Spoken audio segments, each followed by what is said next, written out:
Malinaw po ang sinabi, no? Epicenter of corruption.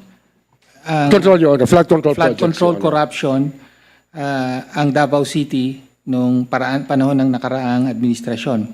Opo, but I will not draw that conclusion immediately. Okay. Ito po yung pinag-aaralan namin kasi ang mahalaga po, makita namin ang ebidensya sa ground, Your Honor.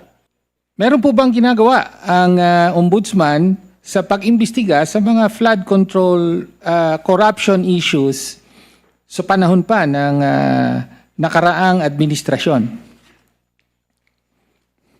Opo, at hindi lang humadali talaga sapagkat sabihin natin, ang epicenter po ng flood control bago dumating ang Marcos administration ay Davao City. Okay. Ang ecosystem of corruption po mabigat. Mahirap pong pasukin.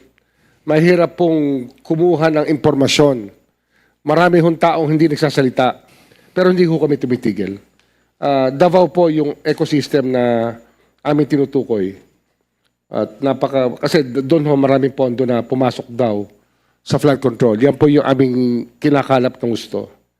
At meron pa ho mga lalawigan na aming tinitingnan sa panahong yon upang makita yung pattern kung saan po nagsisimula yung mga pattern, Your Honor. Okay, so okay, malinaw po ang sinabi, no? Epicenter of corruption.